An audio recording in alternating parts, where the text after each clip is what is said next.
Hello दोस्तों, नमस्कार दोस्तों। दोस्तों आज जो है 3 जनवरी है, तो 3 जनवरी के हम करंट अफेयर्स देखते हैं, ठीक है? जो काफ़ी अच्छे स्रोतों से लिया है हमने, जैसे कि द हिंदू, ठीक है? इंडियन एक्सप्रेस, ठीक है? पीआईबी, बिजनेस लाइन जैसे न्यूज़पेपर से मैं इकट्ठा करता हूँ, उसके बाद आपके सामने प्रस्तुत करता हूँ। तो चलो हम लोग पढ़ लेते हैं 3 जनवरी की करंट अफेयर, ठीक है? तो तो पहला क्वेश्चन ये है। हाँ, तो पहला क्वेश्चन हमारा ये है। 1 मिनट कलर बदल लेता हूँ थोड़ा। ठीक। तो पहला क्वेश्चन ये है, प्रधानमंत्री नरेंद्र मोदी ने 3 जनवरी 2026 को पवित्र पिपरावा अवशेष की प्रदर्शनी का उद्घाटन कहाँ किया है? तो जो पिपरावा अवशेष हैं, उस अवशेष का प्रदर्शनी कहाँ प्रधानमंत्री नरेंद्र मोदी ने किया है? तो कहाँ पे है? राय पिथौरा सांस्कृतिक परिसर, नई दिल्ली में किया है। ठीक। इस परिसर में पिपरावा अवशेषों की प्रदर्शनी प्रधानमंत्री मोदी ने किया है 3 जनवरी को। तो चलो आगे चलते हैं। पृष्ठभूमि इसकी क्या है? ठीक, पृष्ठभूमि देख लेते हैं।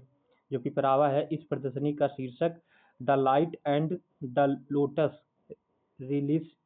Relics of the awakened one है। पिपरावा सिद्धार्थनगर यूपी से प्राप्त यह अवशेष या भगवान बुद्ध के माने जाते हैं। जो पिपरावा है, ये कहाँ से संबंधित है? यूपी के भगवान बुद्ध के अवशेष माने जाते हैं।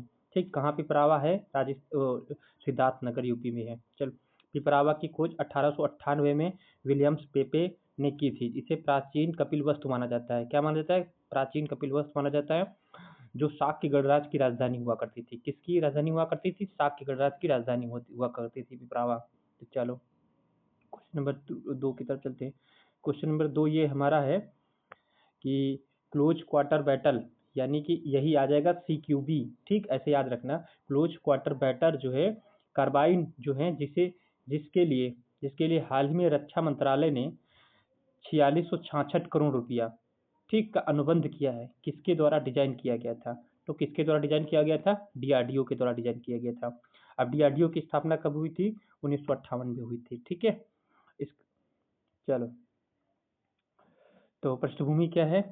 ये क्या है? DRDO की पुणे स्थिति, जो पुणे में स्थित है प्रयोगशाला, ARDE ने इसे डिजाइन किया था। किसने? पुणे में जो स्थित प्रयोगशाला है। यह 5.56 इंटू 45 mm स्वदेशी कार्बाइड, ठीक, स्वदेशी कार्बाइड है, जिसे भारत फोर्स द्वारा निर्मित किया गया था। अब DRDO की स्थापना 1958 में की गई थी। इसका आदर्श वाक्य क्या है? बलश सिमुलम विज्ञानम। क्या है? बलश सिमुलम विज्ञानम। तो चलो याद रखना क्या है कार्बाइड की मतलब आ जाएगा question. Close quarter battle CQB carbine क्या है? तो ये एक जो है, तो ये रक्षा अनुसंधान ने डेवलप किया है। ठीक है। चलो, तो क्वेश्चन नंबर 3 है, हाल ही में लॉन्च किया गया लैंड स्टैक जो है डिजिटल प्लेटफॉर्म किस कार्यक्रम का हिस्सा है? तो किसका कार्यक्रम का हिस्सा है? तो 1 मिनट। हाँ, हाल ही में लॉन्च किया गया कार्यक्रम जो है किसका हिस्सा है? हाल ही में लॉन्च किया गया लैंड स्टैक डिजिटल प्लेटफॉर्म किस कार्यक्रम का हिस्सा है? Digital India land records modernisation programme का, यानी कि option number B, digital India land, ठीक, रिकॉर्ड्स मॉडर्नाइजेशन प्रयोगशाला का। ठीक, तो इसके बारे में पढ़ते हैं नीचे क्या है। ठीक है, ये, हाँ, पृष्ठभूमि देख लेते हैं। इसे हाल में चंडीगढ़ और तमिलनाडु ने लॉन्च किया है। यह भूमि शासन को पारदर्शी और GIS आधारित बनाने के लिए सिंगापुर फिनलैंड मॉडल पर से प्रेरित है। ठीक है, तो इस पहल के लिए राष्ट्रीय भूमि अभिलेख आधुनिकीकरण कार्यक्रम के नाम से जाना जाता है। किस नाम से? राष्ट्रीय भूमि अभिलेख आधुनिकीकरण कार्यक्रम के नाम से जाना जाता है। तो चलो, इसकी शुरुआत कब हुई थी? 2008 में हुई थी। चलो क्वेश्चन नंबर 4 की तरफ चलते हैं। क्वेश्चन नंबर 4 क्या है? ठीक, क्वेश्चन नंबर 4 क्या है? हाँ, क्वेश्चन ये साला क्वेश्चन नंबर 4 ये है, सांख्यिकी और कार्यक्रम क्रियान्वयन मंत्रालय द्वारा, यानी कि MOSPI जिसको बोलते हैं, द्वारा जारी शुभकर का नाम क्या है? ठीक, तो सांख्यिकी और कार्यक्रम मंत्रालय द्वारा जारी शुभकर का नाम क्या है? सांख्यिकी नाम है। ठीक है, आ जाएगा, हाल ही में चर्चा में रहा सांख्यिकी क्या है। ठीक, तो किसने लॉन्च किया था? MOSP। ठीक, MOSPI ने डेटा जागरूकता बढ़ाने के लिए ये लॉन्च किया है।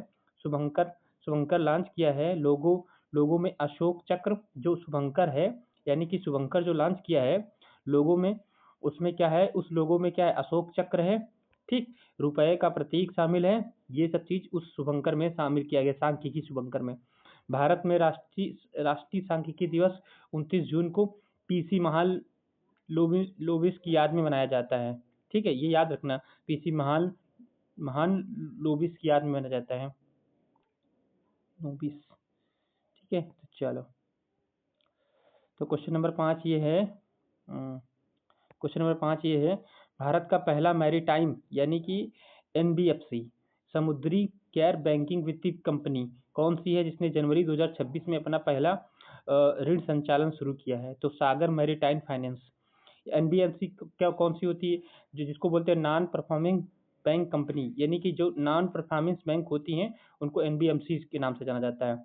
ये जो है बैंक अधिनियम से लागू नहीं होती हैं, ये जो है कंपनी अधिनियम 1956 के तहत लागू होती हैं। ठीक, इसने ग्रीनफील्ड पोर्ट्स प्रोजेक्ट और बेजिंग कॉरपोरेशन ऑफ इंडिया के लिए 4300 करोड़ रुपए की मंजूरी दी। NBFC का पंजीकरण कंपनी अधिनियम 1956 के तहत लागू किया जाता है। किसके तहत? 1956 के तहत लागू किया जाता है, लेकिन इनका नियमन जो है RBI द्वारा किया जाता है। जो NBFC हैं उनका नियमन तो RBI किया जाता है, लेकिन ये जो है 1906 कंपनी अधिनियम 1956 के तहत लागू की जाती है। इनको बोलते हैं NBFC, नॉन परफॉर्मिंग बैंकिंग कंपनियां जो हैं।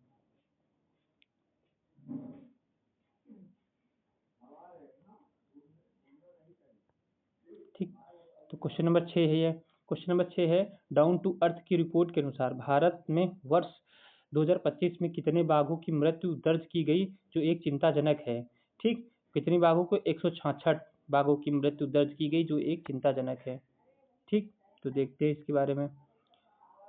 जो बाघों की देख रेख की जो एजेंसी है वो कौन करता है? NTCA, यानी कि नेशनल टाइगर कंजर्वेशन अथॉरिटी के आंकड़ों के अनुसार यह सांख्यिकी पिछले वर्षों की तुलना में अधिक होती है। ये एक जो है संगठन है, मतलब एक कह सकते हो एजेंसी है, उसी यही देख रेख करती है। ठीक, ये प्रोजेक्ट टाइगर कब शुरू किया गया था? 1 अप्रैल 1973 को जिम कॉर्बेट नेशनल पार्क से शुरू किया गया था। भारत में वर्तमान में 55 टाइगर रिजर्व हैं। ठीक है, चलो, अब क्वेश्चन नंबर 7 है, केंद्र सरकार ने कपड़ा क्षेत्र के लिए, टेक्सटाइल क्षेत्र के लिए PLI योजना के तहत आवेदन की समय तिथि कब को बढ़ा दिया है? कितने मतलब बढ़ा दिया है? तो देखते हैं, 1 मार्च 1931 तक कर दिया गया है। अरे भाई आजा, हाँ, 1 मार्च 1931 तक कर दिया गया है। ठीक, तो चलो देखते हैं क्या है।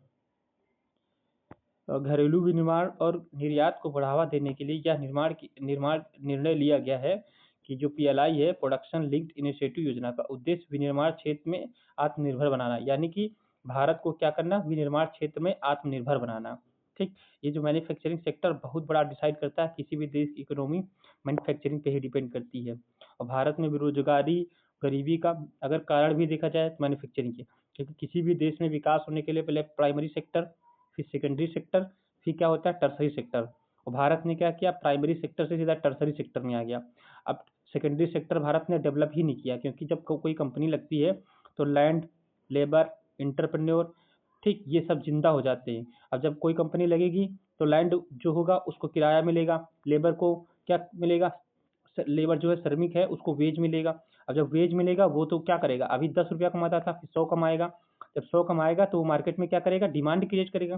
तो जब डिमांड करेगा, जो इंटरप्रेन्योर है और बनाएगा। तो ये एक इकोनॉमी जो है चलती रहती है। ठीक, तो भारत ने बड़ी मात्रा में, जब हम 1990 में भी जो मैन्युफैक्चरिंग सेक्टर था, यानी कि जो इन्वेस्टर थे, प्राइवेट इन्वेस्टर, वो 17% थे, और आज भी वर्तमान में भी 17% है। ठीक, जबकि इसको जो है, जो इन्वेस्टर हैं, इनको बड़ी मात्रा में आना चाहिए आगे बढ़ के। जब तक ये नहीं इन्वेस्ट करेंगे कैसे सब कुछ होगा? ठीक है, तो प्राइवेट सेक्टर या जो विनिर्माण सेक्टर को भारत पे ध्यान देने की जरूरत है।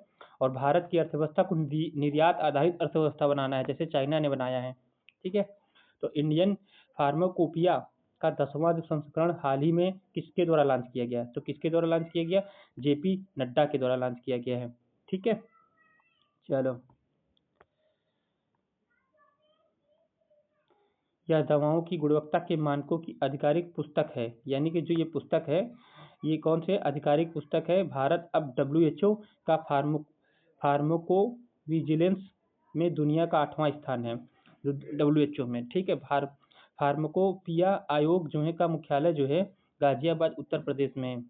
कोपिया फार्माकोपिया का मुख्यालय जो है गाजियाबाद उत्तर प्रदेश में है। चलो देखते हैं क्वेश्चन नंबर 9, जो आज का सेकंड लास्ट क्वेश्चन है। केंद्र सरकार द्वारा हाल ही में NOC प्राप्त करने वाली 3 नई एयरलाइंस में कौन सी एक शामिल नहीं है, ठीक है। तो कौन सी शामिल नहीं है, इंडिगो लाइट जो है शामिल नहीं है। कहाँ, ये नहीं शामिल, बाकी 3 संक एयर, अल हिंद एयर और फ्लाई एक्सप्रेस ये सब शामिल है, ठीक है। कौन नहीं शामिल है, इंडिगो लाइट नहीं शामिल है। चलो क्या है क्वेश्चन नंबर, सरकार ने क्षेत्रीय संपर्क बढ़ाने के लिए, मतलब सरकार ने क्या किया, क्षेत्रीय एक जगह से दूसरी जगह जल्दी पहुंच सके, बढ़ाने के लिए अल संख अल हिंद फ्लाई एक्सप्रेस को की परिचालन की अनुमति दी है।